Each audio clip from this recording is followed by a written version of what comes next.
소의 이익까지의 수송 요건 끝나고 이제 소재기의 효과로 가네.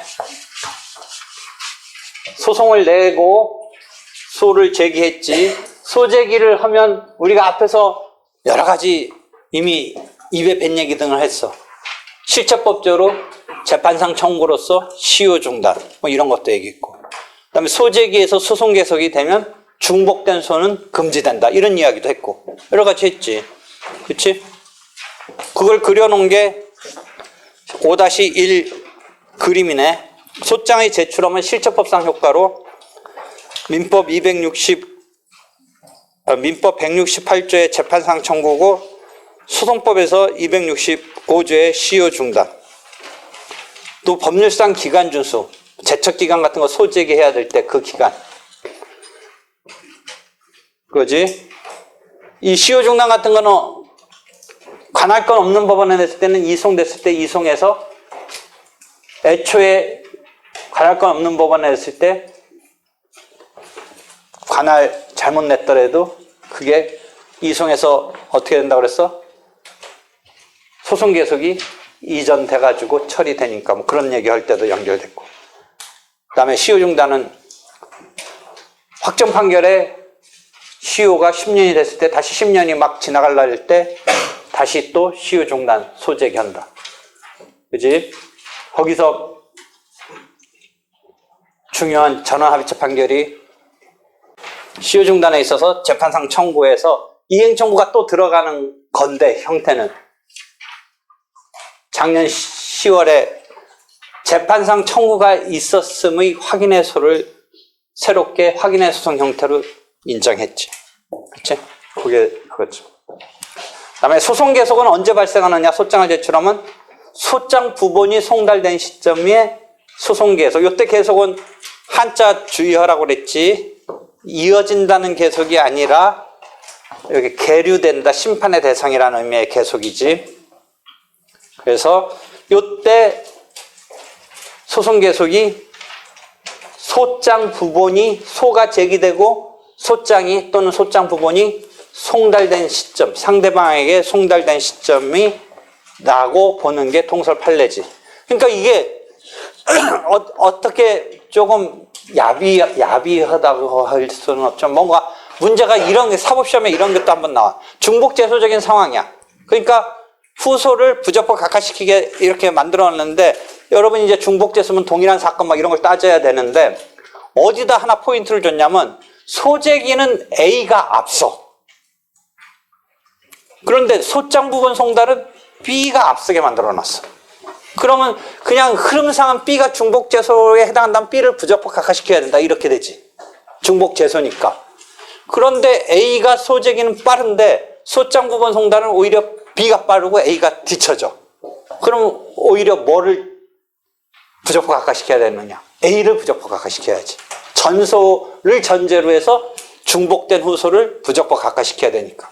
그런 문제가 한 번 있었어. 즉 소제기 날짜가 앞서면서 소장 부분 송달은 법원에 제출되고 뭔가 이렇게 송달되는 와중에 뒤틀어놨어. 그래서 소장 부분 송달은 오히려 한쪽이 더 빨랐던 측의 소제기가 늦어. 어떤 상황 설정인지 알겠지? 그런 문제도 한 번 있었어. 그러니까 소장 부분 송달 요게 포인트였고 날짜가 주어졌을 때 그게 의미 있게 사람을 현혹시키는 그런 문제가 있었어. 그래서 중복된 소제기가 금지된다 259조. 그 다음에 실체법상의 효과가 있다라는 거죠. 여러분 민법에 보면 선의로 점유했더라도 이미 소제기 이제 나오면 악의로 의제된다 이런 게 민법 197조에 있지. 그치? 그런 상황에서 여기서 포인트는 이제 제일 중요한 건 중복된 소제기지. 중복된 소제기 어디서 가르쳐서 계속 나왔어. 소송을 이론에서 계속 했잖아. 중복된 소제기. 중복된 옛날 용어로는 축약해서 중복재소라고 했는데 요새는 풀어놔가지고 조문을 보면 소제기의 금지. 중복된 소제기라고 풀어서 하고 그냥 교과서적으로는 옛날에 또는 지금도 그렇게 계속 써 있어. 중복재소. 259조지. 중복된 소제기가 금지. 중복된 소재기니까 같은 소송이니까 주체와 객체를 비교해. 법원은 신경 쓸 필요 없어. 법원은 동일한 이게 법원이냐 아니냐 신경 쓸 필요 없어. 관할은. 중복된 소라고 하려면 우리가 어디서 배웠어? 동일한 갑과 을 사이에서 요 대상. 요 대상을 뭐라고 우리가 앞에서 불렀어? 그래서 결국 소송물 이론을 알아야 된다라고 그랬지. 소송물 이론. 동일한 주체 사이에서, 근데 이 동일한 주체 할 때 법원은 뭐냐? 주체 중에 하나인 법원은 지금 전국적으로 법원은 분포되어 있으니까 무시해버리고 일단 주체 중에 당사자라는 주체가 동일해야 되지. 그 다음에 대상, 이 소송물이 동일해야겠지. 이렇게 돼야지 되는 거야. 그럼 주체가 동일한 거는 갑과 을, 물리적인 사람을 생각해 보면 돼. 그 다음에 대상이 동일한 거는 그냥 똑같은 사건이네 라고 우리가 느끼면 되는데, 이제 거기서 소송물을 따지면서 약간 변칙적이랄까, 눈으로 보기에는 똑같은 것 같지 않을 수도 있는데 하여튼 이런 것을 자꾸 우리가 따져보는 거야. 그런데 똑같으냐 아니냐가 혹시 문제가 됐던 게 대상을 놓고는 뭐가 하나 있었어. 소송물이 어떻게 구성할 거냐 따라서. 그래서 우리가 교통사고의 손해배상을 당했는데 이 교통사고의 원인이 불법행위에 의한 손해배상이 될 수도 있고 운송계약 같은 것에 의해서 손해배상이라고 할 수 있을 때 다 이제 시험 문제 뭐 나올 것 같아? 문제 네가 만들어봐. 이렇게까지 얘기해 줬는데 문제 만들어야지. 네가. 만들어봐 문제. 이렇게 얘기했는데 교통사고로 다쳤는데 그것을 불법행위로 이론 구성하는 거와 계약 책임으로 이론 구성하는 거와. 고개 숙이지 말고 만들어봐.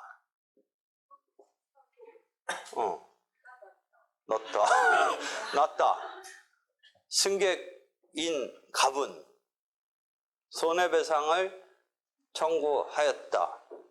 그런데 그 원인으로서, 근거로서 불법행위에 기한 손해배상 청구로 하였다. 근데 무슨 갑자기 자다 말고 이거 뭐해서 다시 구상해서 민법 390조 계약 책임으로 이론 구성해서 접수시키려고 한다. 시켰다 내지는 하려고 한다. 어느 쪽이든. 그랬을 때 두 사건이 동시에 진행되는 상황을 세팅을 하고 이게 문제가 없는가? 신소송물 이론에 의하면 딴 쟁점은 없다고 치고 이 부분서 내가 물어보려고 해서 신소송물에 의한다면 이론에 의한다면 문제가 걸린다 안 걸린다. 구소송물 이론에 의한다면 괜찮다 안 괜찮다. 문제 만들어낼 수 있잖아. 이제 만들어봐. 시험 공부 스트레스 받지 말고 이거 하면 되잖아. 구소송물 이론에 의하면 중복재소가 아니다. 신소송물 이론에 의하면 중복재소이다. 되겠지? 이유를 모르는 사람은 구소송물 이론은 실체법상의 청구권마다 하나의 심판의 대상을 구성하니까 그게 390조로 구성된 거와 앞에서 750조로 구성된 실체법의 청구권마다 구소송물 이론은 대상으로 포착하니까 별개 사건으로 포착해서 중복된 소재기가 아닌데, 신소송물 이론으로 포착한다면 네가 다친 것에 대해서 손해배상을 받으면 되는 거지. 그게 계약 책임으로 구성할 거냐 불법행위 책임으로 구성할 거냐. 즉 불법행위 책임과 계약 책임은 일단 실체법적으로는 구별되는 근거 조문이고 근거 청구권이 다른 거지만 우리가 소송법적으로 나름대로 해석해 본다면 그 같은 사건이다. 너 그냥 피해 입은 손해배상을 받고자 하는 거 아니냐. 그러니까 신소송물 이론에 의하면 중복재소가 아니다라는 거지. 되겠지? 그런 거야.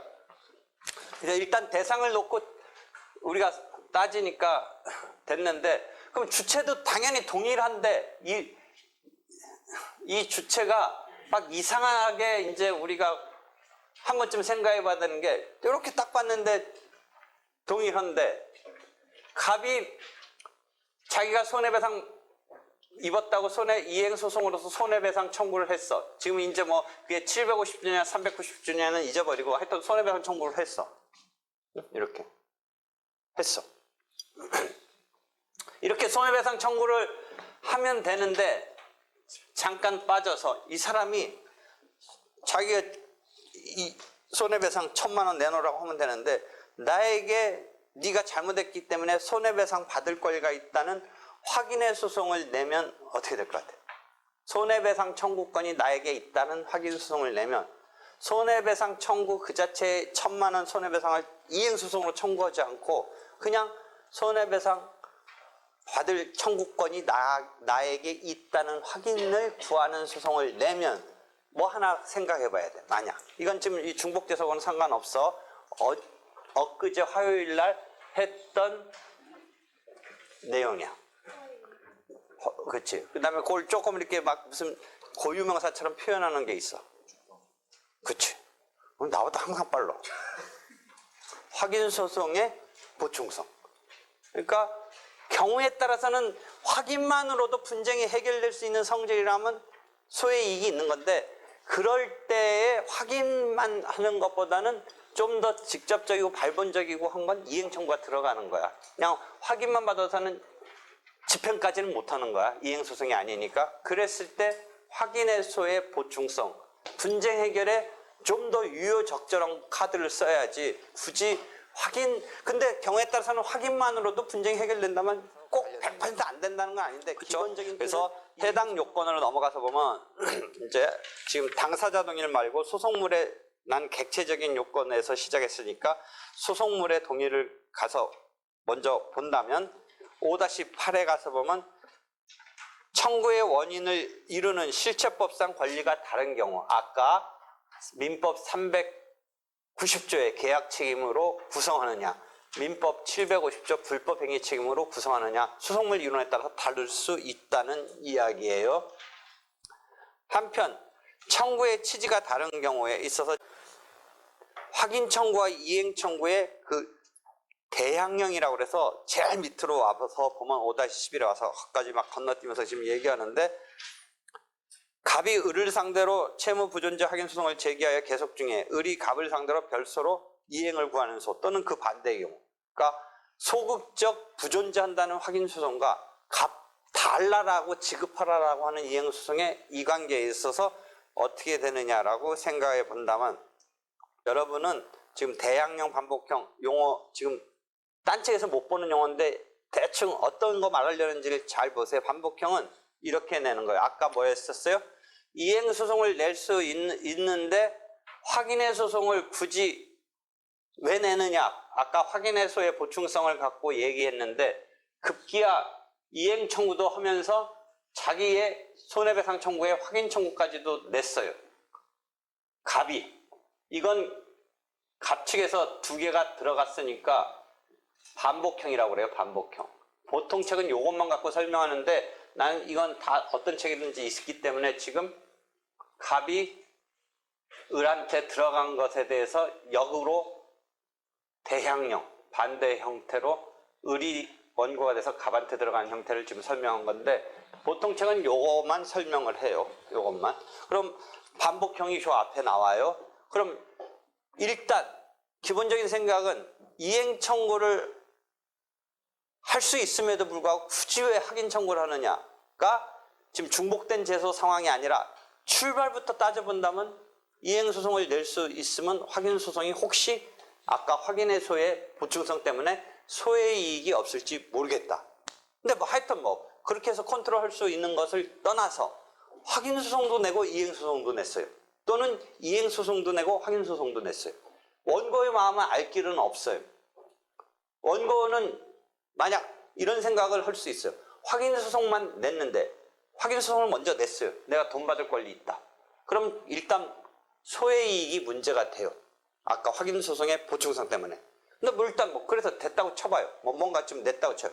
근데 이거 보니까 소의 이익이 없을지도 모르고 또 이것만 갖고는 혹시 이기더라도 내가 기분만 좋지 돈 받을 권리 있다는 확인으로서 기분만 좋지 사실상 상대방이 그걸 인정하지 않으면 돈을 직접 받아야 되는데 그러려면 아예 이행 청구를 해서 이겨놔야 되는 거 아닌가 이런 생각이 순간적으로 들었는지 몰라도 확인소송을 냈다가 확인소송을 아예 취소시킨다든지 하면 중복된 소지기 국면이 안 나오는데 확인해소를 그대로 유지한 채 이행해소를 또 치고 들어갔어요.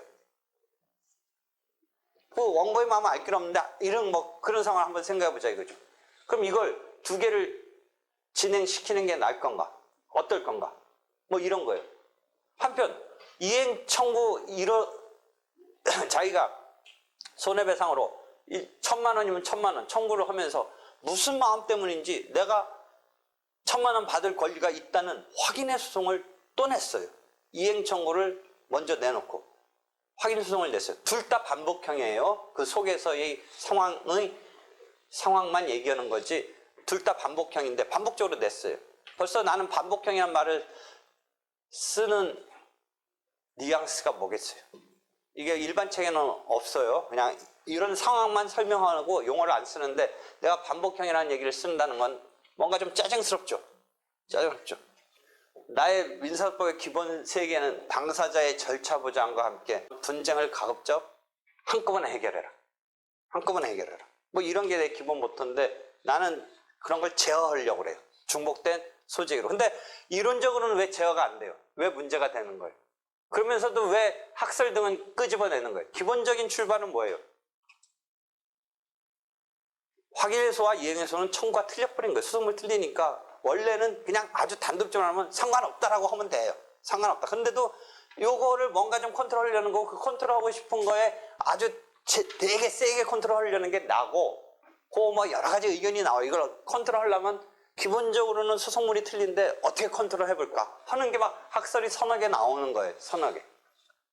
아니다. 그러니까 컨트롤 할 필요 없는, 뭐 그냥 기본으로 들어가서 이게 청구가 틀려버리니까 수성물이 틀리니까 확인소송과 이행소송을 괜히 매치시켜서 중복된 소라고 할 필요 없다부터 시작하는 거예요. 근데 잘 보세요. 일반적인 입장은 어떻게 이걸 해 나가냐면 나는 어떤 식으로 하나 컨트롤하냐면 나의 학설이 이시훈 선생님 입장 등이기 때문에 어떻게 보면 다수설은 아니지만 제일 정통성 있는 이시훈 선생님이 두 번째 얘기를 하는 거네요. 확인의 소송이 선행됐을 때의 이행소송이 나타난 경우와 이행소송이 나타났고 확인의 소송이 나타났을 때를 좀 차별을 해요. 그건 여러분들 생각해 보면 돼요. 왜 나번의 학설은 이런 거예요.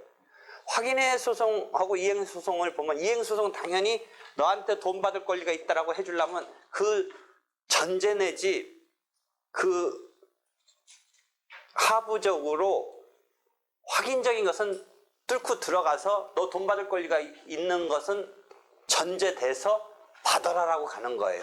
1,000만 원 받을 권리가 있다라고 하려면 그 손해배상 채권이 있다는 게 내재적으로, 전제적으로 판단되면서 이행하라라고 그래요. 만약에 원고 청구가 기각된다면 너 받을 권리가 없다라는 것은 그 내재적으로 받을 권리에 대한 확인을 따진다면 아니다라는 거죠. 받을 권리가 없다는 거죠. 그게 이행으로까지 가려면 그런 게 깔려 있기 때문에 확인 소송을 가지고 하다가 이행 소송으로 갈 때는 좀 더 큰 거예요. 집행력까지 들어갈 수 있는 소송을 청구하는 거예요.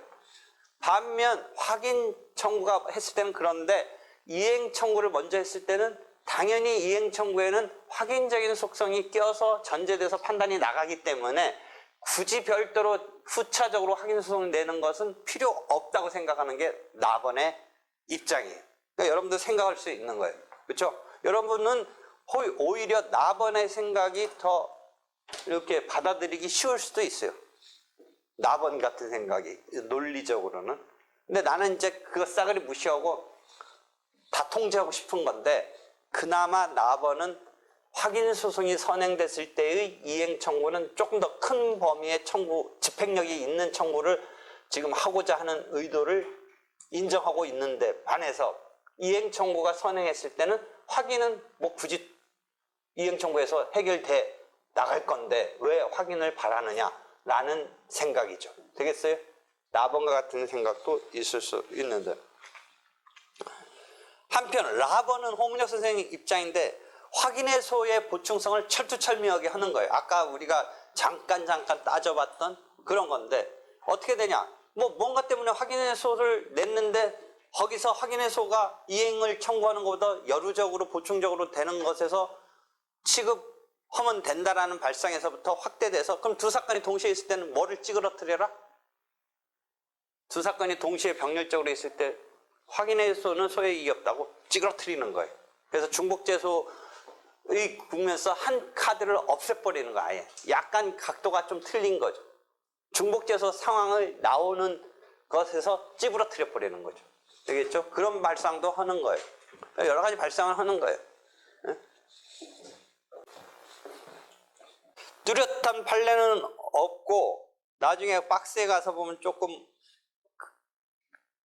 하나 있고 뚜렷한 판례는 없는데 그런 반복형 소송을 보통 교과서나 여러분은 볼 수 있는데 나는 한풀 더 나가서 대항령까지도 생각을 해본 거예요. 왜냐면 대항령은 또 대상을 뒤집어 놓는 식으로 본다면 혹시 중복된 소재기로 컨트롤할 필요 없는가까지 나는 생각을 한 거죠. 근데 반복형 갖고 여러분은 처리하면 돼요. 박스 한번 봐봐요. 채무 부존재 확인 계속 중에 이행의 소가 제기된 때 후소는 중복된 소재기가 되지 않고 오히려 전소 쪽이 소의 이익이 없어 각하돼야 하고 그게 호문혁 교수님 비슷한 그런 바탕에서 온다면 그렇죠. 아주 딱 맞는 판례는 없고 거기 16번 각주 판례는 뭐냐면 채권자가 채무 인수자를 상대로 이행소송을 제기한 소송 중에 인수자가 거꾸로 채권자를 상대로 채무 부존재 그러니까 가불간이 아니라 물론 가불간이긴 한데 뭐가 하나 있냐면 여기가 원래의 채무자가 있어요. 원래 채무자. 을은 인수한 사람이에요. 그러니까 갑이 인수자한테 냈더니 이행 청구를 냈더니 인수자가 부존재 소송을 낸 경우에 있어서 청구 취지와 청구 원인이 서로 다르므로 중복재소에 해당되지 않지만 이런 표현을 쓰고 있는데 후소는 소의 이익이 없다. 채무 부존재 확인 소송은 아까 확인의 소의 보충성 뭐 이런 식으로 처리한 이런 게 하나 있네요. 그러니까 지금 중복된 소재기로 요 쟁점에서 나오는 판례는 뚜렷한 건 없어요. 그러니까 이론이 이렇게 있는 거예요. 이론이. 그러니까 여러분이 이해하기 쉬운 건 아까 나번이 좀 이해하기 쉬울 것 같은데 내 생각을 쫓을 필요는 없어요. 나는 그냥 다 막 그냥 때려잡고 싶은 거예요. 이렇게 해서 분쟁 가급적 해라. 지금 해야 될 때 해라. 이런 거죠. 뭐 별도로 내고 막 그러느냐. 뭐 이런 건데 조금 복잡하고 나중에 반소에 가면 다시 이야기해요. 반소에 가면 다시 얘기하고 저번 때 4-113에 박스가 있어요. 4-113이 이런 류의 상황이 껴있는 반소적인 상황하고 껴있는 건데 되게 중요한 판례예요. 4-113은 내가 평소에 들어갔던 판례고 그래가지고 여러분 이거 사례 문제로 무진장 많이 공부해요. 실제 시험 모의 시험도 나오고 실제 변호사 시험 객관식도 나오고 아마 사례형도 나왔을 거예요. 변호사 시험에도. 평소에 들었는데 내 의견을 쫓는 사람은 없어요. 그냥 판례대로 하면 돼요. 여러분 판례대로 하면 되는데 근데 법원도 하급심은 계속 내 생각처럼 치고 올렸는데 대법원에서 자꾸 인정 안 해주는데 나같이 생각하는 고등법원 재판부도 있었는데 또 그렇게 해서 올렸는데 또 한 번 대법원이 안 받아주고 하는데 하여튼 그런 게 나중에 다시 해야 돼요. 이렇게 해서 지금 확인 청구와 이행 청구 있는데 그 앞에 보면 5-10은 여러분이 당연히 읽으면 이해돼요. 어떤 물건을 놓고 싸우는데 결국에 소액이잖아요. 이 물건이 내 거다라고 하는 거와 네 게 아니다라고 하는 거가 차이가 있다고 그랬죠. 분명히. 네 게 아닌 거는 제3자일 것도 있는 거잖아요. 네 거가 아니니까. 근데 내 거라고 할 때는 반드시 내 거다라고 싸우니까 약간 그 내용이 틀리다라고 했죠. 거기에서 연관돼서 한번 보세요. 가령 5-10 갑의 을에 대한 소유권 확인 청구가 계속 중 을이 갑을 상대로 동일 물건의 소유권 부존재 확인 청구를 한 경우에 원고의 적극적 확인 청구에 대해서 피고의 소극적 확인 청구는 의미가 없다는 거죠. 엊그제 우리가 소외이익이 없다 그랬죠. 원고가 청구가 들어왔는데 자기 거라고 청구하던데 얘가 그냥 기각을 구하는 거에 있어서 이상의 의미가 피고가 네 게 아니다라는 것은 그 의미밖에 없는데, 오히려 피고가 어떻게 하면 의미는 있다고 그랬죠? 원고가 적극적 확인 청구 들어왔을 때 이 피고가 소극적 확인 청구가 아니라 어떻게 하면 의미가 있어요? 피고는 피고 나름대로 적극적 확인 청구 들어가면 의미가 있어요. 지금 막 말이 소극적 확인 들어가면 이해하는지 모르겠네. 어떤 물건에 대해서 원고가 자기 거라고 해서 들어왔어요. 그럼 을은 여기서 방어를 하는 거 의미는 뭐밖에 의미가 없어요? 네 거 아니다는 의미밖에 없죠. 그럼 여기서 이 방어하면 되지, 굳이 을이 갑을 상대로 네 거 아니야라는 소송 내봤자 뭐예요? 이거랑 똑같은 얘기 하고 있는 거에 불과하다는 거죠. 의미가 있으려면 어떻게 하라고 그랬어요? 을이 내 거야라고 내면 그건 의미가 있죠. 내 거야라는 적극적 확인 청구, 그건 소외이익이 있죠. 그렇죠? 그런데 소외이익이 있는데 그걸 갖다가 그럼 소외이익은 있다고 치는데, 그럼 그걸 그대로 인정하면 중복된 재소에서 보통은 중복된 재소라고 아닌데, 나 같은 사람은 어떻게 볼 것 같아요? 그것조차도 소외이익은 있을지 몰라도 별도로 자기 거라고 내는 거 필요성을 생각해 봤을 때 중복재소에서 어떻게 될 건가, 이런 생각을 하는데, 각주 13번에 생각컨대가 나오잖아요. 생각컨대 13번. 앞에서 중복재소가 아니라는 입장이 있다, 이슈은 선생님 같이. 지금 앞에 본문에 있었던 건 뭐예요? 소극적 확인 청구를 냈을 때는 의미가 없다는 얘기인데, 적극적 확인 청구를 냈을 때는 의미가 틀리니까 소외이익도 당연히 있고 한데, 중복재소까지 난 생각해 볼 때 좀 문제가 있지 않은가 얘기를 코멘트를 다른 건데, 중복재소로서는 문제 없다고 본다가 내 생각한데 앞에까지가 그 이야기고. 읽어서 이해가 돼요? 안 돼요? 돼요? 되는 거야? 되는 거야? 됐죠? 나는 제일 큰 범위에서 컨트롤을 하는 거야. 큰 범위에서. 왜냐면 중복된 소재의 금지가 당사자의 동일 뭐 이런 것에서 뭔가 걸으려고 마음을 먹기 시작하면, 아예 심플하게만 생각한다면 똑같은 당사자 사이에 똑같은 것만 따지면 되는 건데, 뭔가 규제를 하고 싶어 하는 것에 의미를 부여한다면 그 취지에서 세 번째 취지가 하나 있었거든요. 모순 저촉된 판결이 나올 가능성을 통제하겠다. 그것에 바탕을 두고 맥시멈 큰 범위에서 통제하고자 하는 게 내 입장이에요. 어떤 사람보다 내가 크게 통제하려고 그래.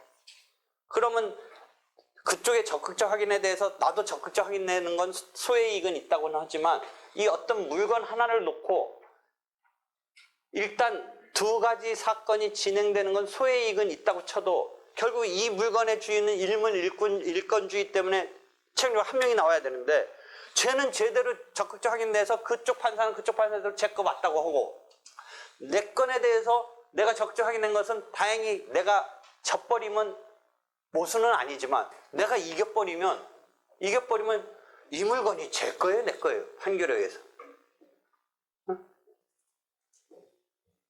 그 판결에 의하면 제 거고 내 판결에 의하면 내 거가 되잖아요. 그럼 이 물건의 재판에 의해서 이 물건의 주인은 두 개가 나오잖아요, 두 명이. 그러니까 그런 걸 막기 위해서, 그럼 중복된 재소를 말고 하나로 가급적 처리하면, 한 재판부에서 처리하면 모순된 판결은 안 할 거라는 거죠. 판사가 얘한테는 네 거야 하고 나한테는 와가지고 슬슬 불러가지고 판결문 두 개 만들어가지고 네 거야 이렇게 하겠어? 할 수는 없죠, 동일한 법원에서. 이제 소송물의 동일에서 등장하는 것이 그런 것들이에요. 소송물 동일에서 또 하나 각도에서 나오는 건 이제 일부 청구, 상계, 이런 게 막 문제가 돼요. 일부 청구, 상계. 1억 원 받을 게 있는데 무언가 때문에 7천만 원 청구했다. 나머지 3천만 원인 관계. 이거 일부 청구 앞에서 할 때 설명했어요. 그렇지? 1억 원 총 채권을 갖고 있는데 무언가 이유 때문에 내가 7천만 원만 청구했어. 그럼 나머지 3천만 원을 별도로 또 청구했어. 자, 설명해봐. 설명해봐. 문제 내봐. 중복재소 일부 청구. 문제 내봐. 지금 1억 원, 7천, 3천 갖고 내봐. 숫자 바꿔도 돼, 네가.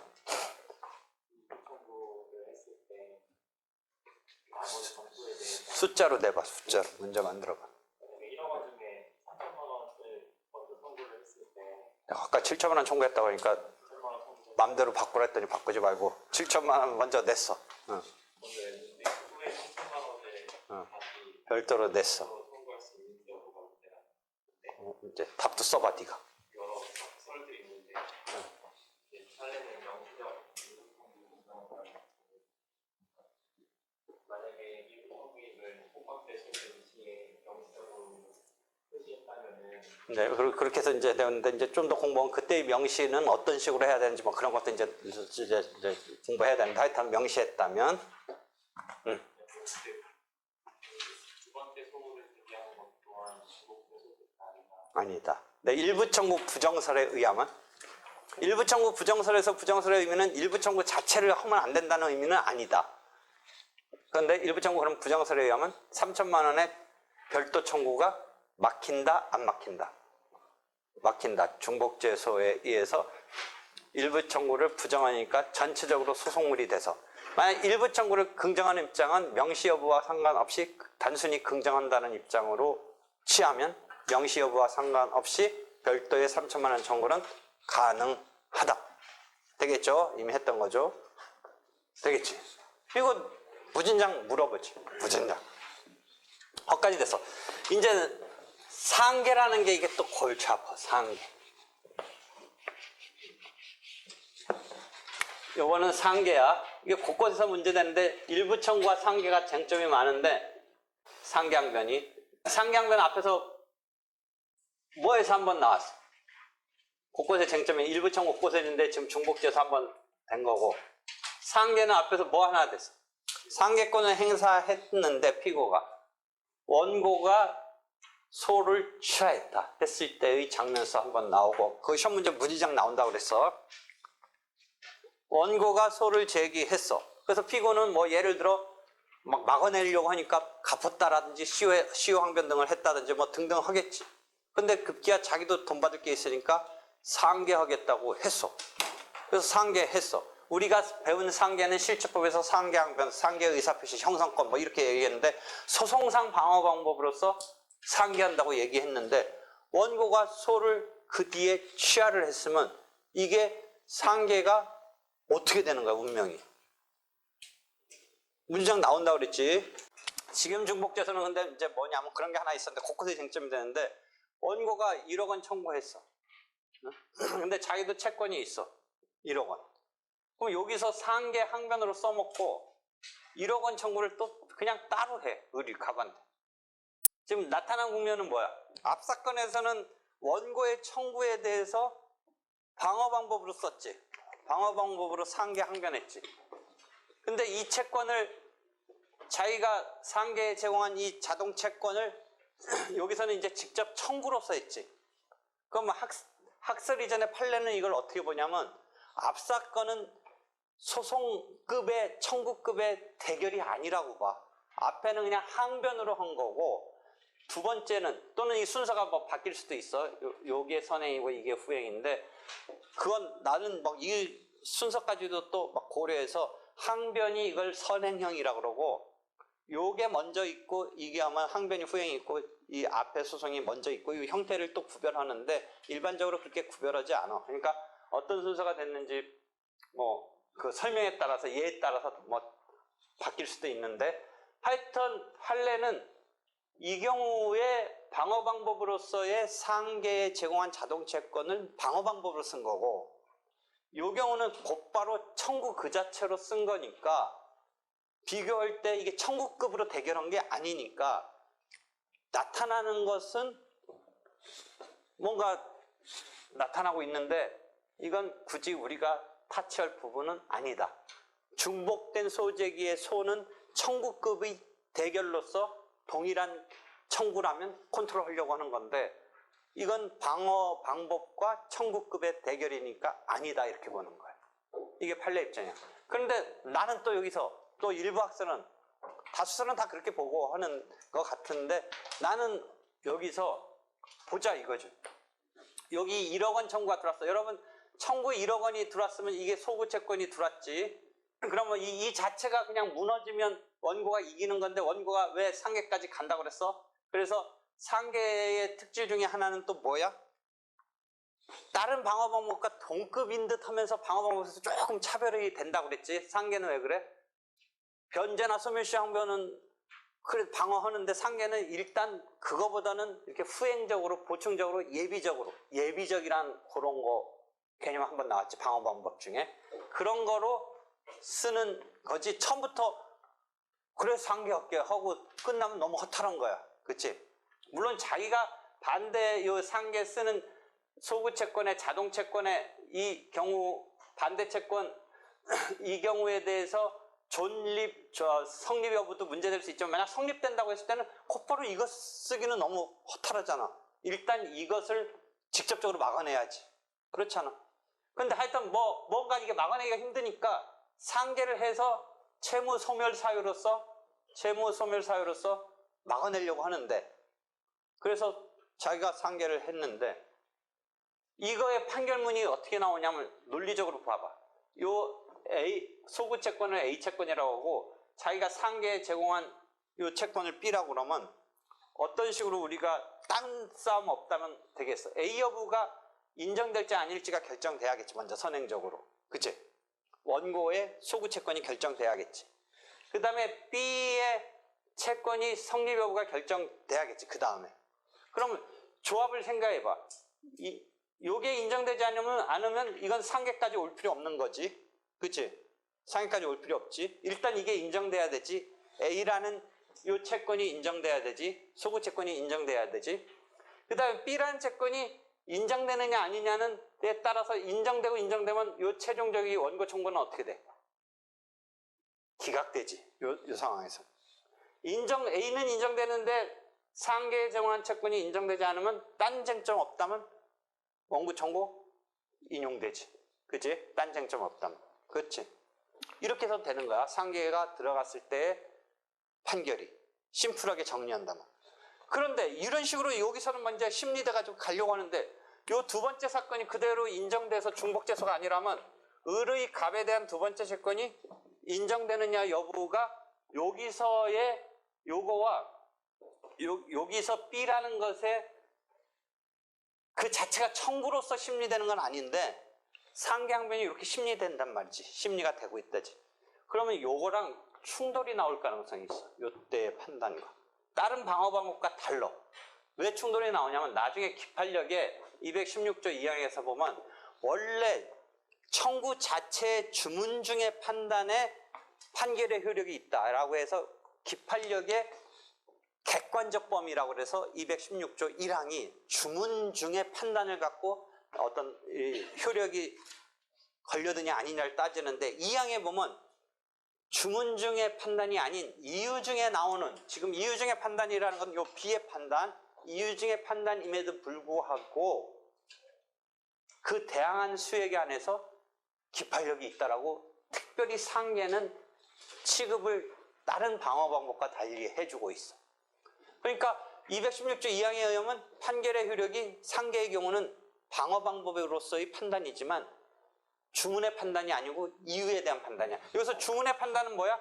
B라는 채권에 대한 판단이 들어가긴 하지만 이거 과정에 불과하고 주문의 판단은 원고 청구가 인용되느냐 원고 청구가 기각되느냐야. 즉 원고가 주장하는 A 채권이 인용되느냐 A 채권이 받아들여지지 않느냐야. 그 돈 받을 권리가. 그럼에도 불구하고 B라는 상계에 제공된 다툼에 대한 그것은 이유 중에 나타나는 판단임에도 불구하고 216조 2항이 기판력이 있다라고 하는 특수성이 있는 방어 방법이기 때문에 판결의 모순 조촉이 이유 중에 판단임에도 불구하고 기판력이 있기 때문에 요 별도로 낸 청구에서의 판결의 효력이 가지런하지 않게 나오면 충돌이 나와. 그래서 나는 이 경우도 사전적으로 기판력까지 가기 전에 사전적으로 중복재소에서 컨트롤 하려는 거야. 컨트롤 하려는 이유가. 그러니까 기판력에서 상계는 특수한 이 취급을 해주기 때문에 판결로서의 주문의 판단은 아니지만 기판력이 있으니까 이걸 두 개가 동시에 가게 되면 충돌이 나올 가능성이 혹시나 있을까봐 나는 판결로 가기 이전에 컨트롤하고 싶은 거야. 그게 내 이야기야. 되겠어? 그 이야기가 있는 거야. 그게 5-14에 있어. 판례는 상관없다야. 출발이 이유중의 판단이니까 방어 방법이니까 상관없다야. 근데 나는 216조 2항 등을 끌어들여가지고 상관없는 건 아니다. 이거 문제될 여지가 혹시나 있기 때문에 그냥 나는 여기서 아예 규제하고 해야겠다라는 생각을 하는 거야. 이것도 억수로 시험 문제 많이 나와. 억수로.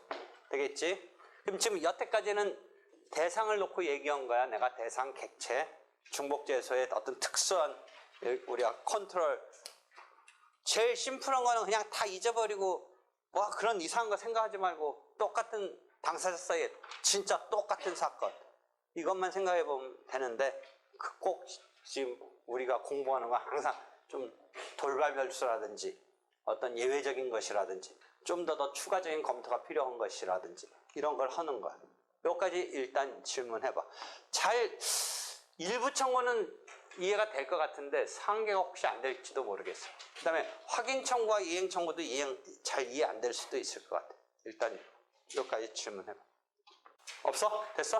그럼 다 이제 주체로 간다. 주체는 아까 원피고가 막 주체가 앞사건, 뒷사건 중복재소 할 때 앞에 그걸 뒤집어 놓고 피고가 원고되고 원고가 피고될 때는 물리적인 주체는 동일한데 이제 그 당사자의 위치는 바뀌는 막 이런 상황까지도 얘기했는데 하여튼 당사자가 동일해야 돼.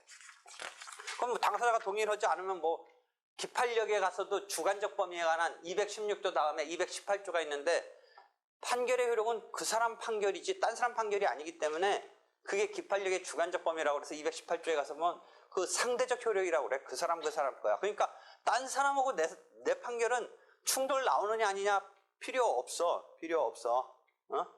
그냥 자기 사건인 거야.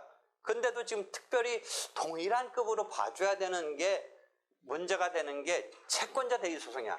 그러니까 여러분 봐봐. 객체를 둘러싼 일부 청구 상계, 주체를 둘러싼 채권자 대위 소송은 쟁점이 각각 한 6, 7개씩 해서 처음부터 민사소법 마지막까지 계속 등장하는 쟁점이야. 시험 문제도 그러니까 그거 갖고 계속 내. 그 틀 하나를 갖고 예컨대 일부 청구의 틀을 갖고 예컨대 상계 항변이 있는 틀을 갖고 예컨대 채권자 대위 소송이 있는 틀을 갖고 막 지문을 설문을 3개 정도 4개 정도씩 막 만들어낼 수 있는 여러 가지 민사법의 이론을 테스트하는 국면에서 너무나 많이 나오는 이런 문제야.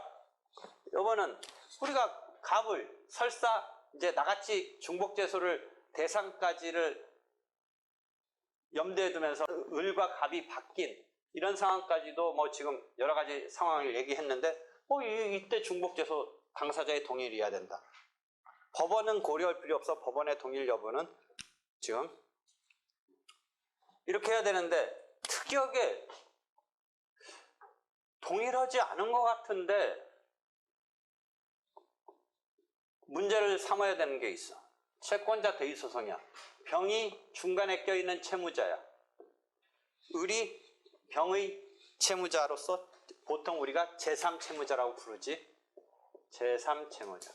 갑이 채권자고.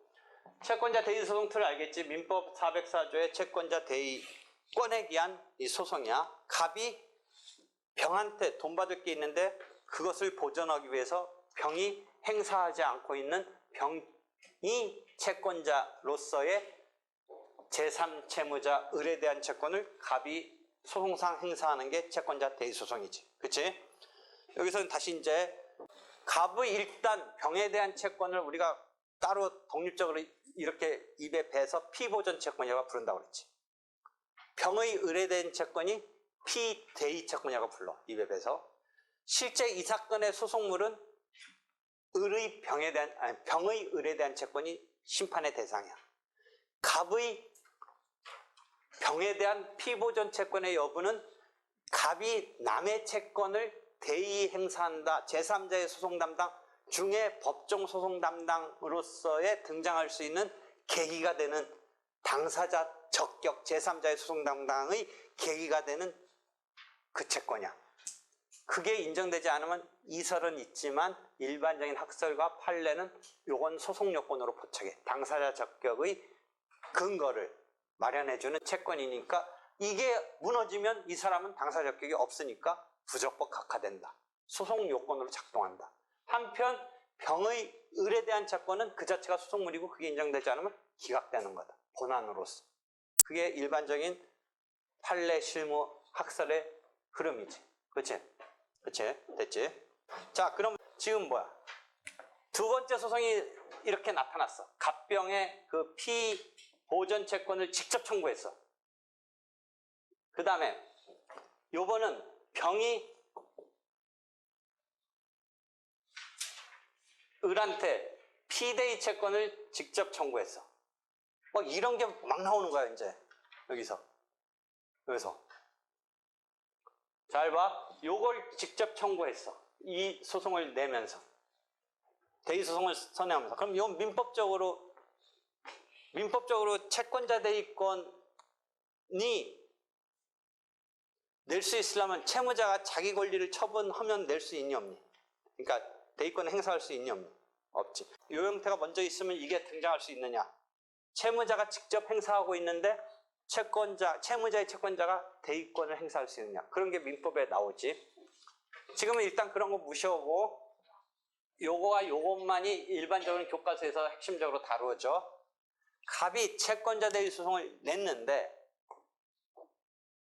그 채무자 병이 제3채무자 을, 자기한테는 병이 채권자고 자기의 채무자인 을한테 2번 피보전 피대의 채권을 청구했을 때 중복재손이 아니냐는 앞사건의 원고는 누구야?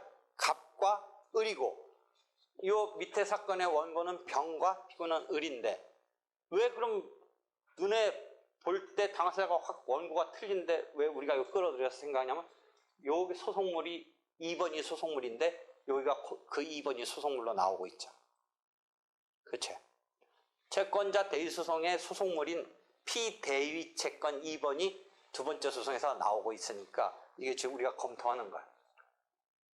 그래서 통설 판례는 중복된 소재기에 걸린다라고 하는 거야. 눈으로 보는 주체는 위에는 갑과 을인데 밑에는 중간에 앞사건의 관련자라고 볼 수는 있지만 원피고는 아니었던 병이 직접 자기 채권을 행사하는 을.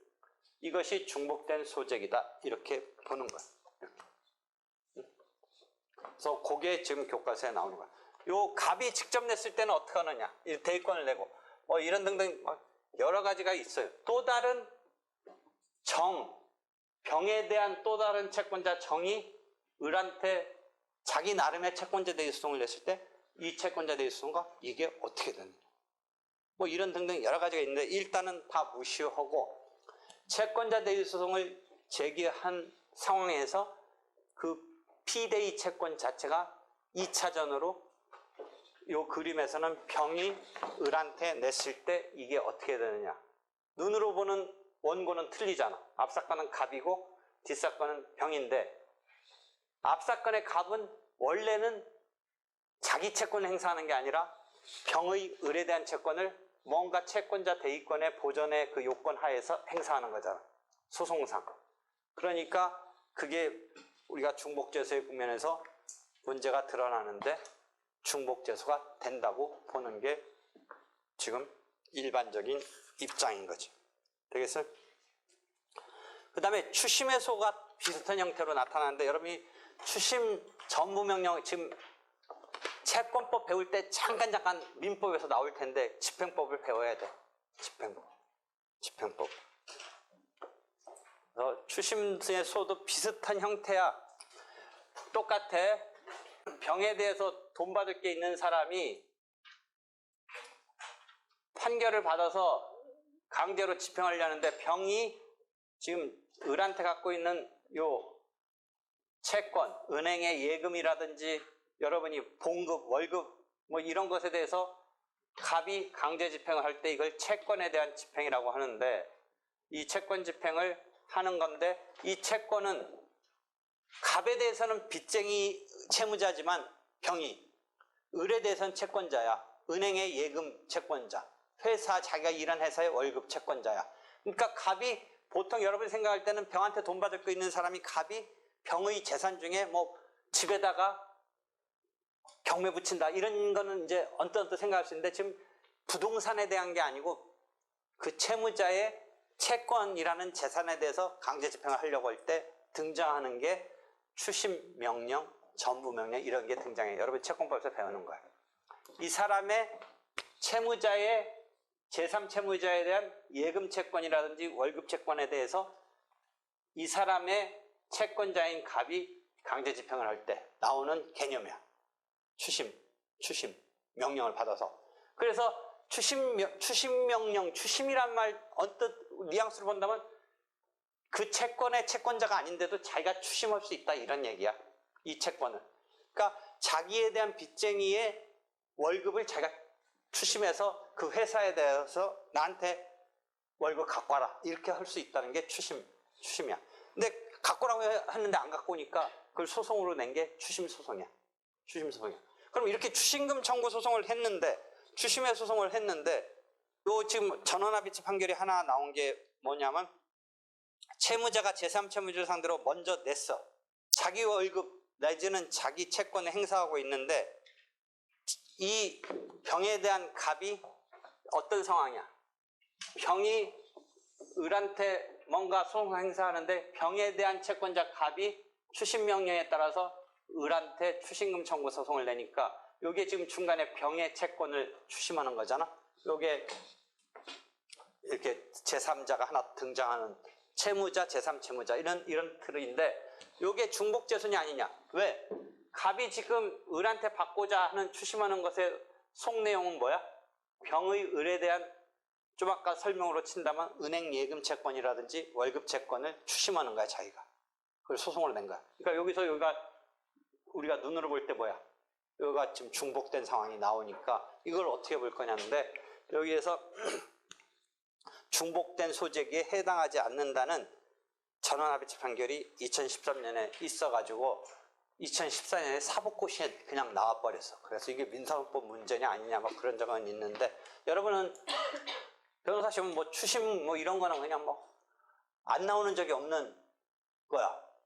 당사자를 여러 명 막 하다 보면 당연히 2명 당사자 말고 이런 상황이 설정돼. 그러니까 변호사 시험은 뭐 추심금 청구 이런 거가 제일 기본적인 거야. 근데 집행법까지 뭐 하면 더 완벽하게 알 수 있는데 일단 그런 정도인데, 지금 중복재소에서는 병이 자기 채권을 행사하고 있는데 병에 대한 채권자가 추심금 청구 소송을 냈을 때 이 경우에 어떻게 되는지의 문제였었어. 그랬을 때 중복된 소재가 아니다 했어. 중복된. 그러니까 그때 2014년 사법시험에 그냥 나오니까 애들이 이런 거는 책은 그때 당시에 책은 전원합의체 일뿐더러 집행법인데, 그래가지고 어떻게 생각해서 그래도 임기응변으로 썼냐면, 채권자 대의소송처럼 임기응변을 쓰면 중복재소라고 쓸 판이었었어. 그래서 그렇게 썼어, 애들은. 그나마 순발력 있게. 근데 아니라는 거야. 그런 거 다 고려해서 채점하지 않을까 싶은데, 채권자 대의소송적으로 생각했을 때 그럼 꽈락이냐? 난 아니라는 거지. 그게 그렇게 생각해서 쓰면 돼. 이게 전원합의체까지 나왔다는 건 뭐야? 뭐 전원합의체 가서 전부 다 대법관이 일치된 판단을 할 수도 있지만 실제 이것도 소수 의견이 서너 명 있어. 채권자 대의소송처럼 취급하려는 입장이 있어. 그러니까 그게 내가 맨날 얘기하는 거잖아. 야, 그 틀린 게 아니고 까락이다. 그럼 뭐 대법관도 까락 맞아야 되지. 그 소수 의견 내는. 너같이 생각하는 대법관에 있단 말이야. 이 속에서도, 이 판결 속에서도. 근데 애들은 이거 시험 보고 나서 그냥 뭐 채권, 그나마 순발력 있거나 해서 채권자 대의소송 틀에서 맞춰서 쓴 사람은 그러고 났더니 이게 반대 의견이고 다수 의견은 아닌 거지. 그럼 꽈락이다. 큰일 났다 그러는데 꽈락 큰일 나고. 채점한 사람들 분명히 그거 고려할 거지. 그렇게 무식하게 하지는 않으라고 생각해. 물론 다수 의견을 쓴 사람이 좀 더 좋은 점수를 주겠지만. 그래서 하여튼 그런 문제가 있었어. 그 논거 이런 것 등은 이제 찬찬히 여러분이 진짜 공부하면 찾아봐야 되는데 거기서도 갑론을박이 있어. 그냥 채권자 대리소송처럼 취급하려는 논리도 있어 거기에도. 근데 이 경우는 중복된 소득에 해당하지 않는다야. 여러분은 이제 선택형은 이제 공식적으로 해야지. 추신금에서 이런 상황은 아니고 채권자 대리소송은 조금 틀린 거야. 또 상황. 되겠지? 이렇게 해서 지금 중복된 소재기를 하고 있는 거고, 그 다음에 국제적 중복제소 이런 건 국제소송은 일단은 여기선 자세히 안 해. 국제 간에도 있을 수 있다고 그랬지? 국제 간에. 그 다음에 그게 중복제소가 아니고 선행적으로 먼저 있으면 딴 나라에서는 어떤 시스템이라고 했지?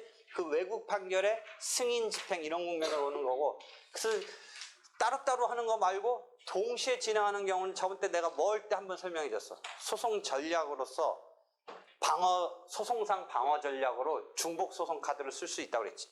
미국서 뭔가 어마어마한 손해배상을 당한 사람이 우리나라에서 채무부존재 소송을 낸다든지 이런 식으로 맞대응하는 뭐 이런 거 얘기할 때 국제소송 중복제소 이야기를 한 바가 있지.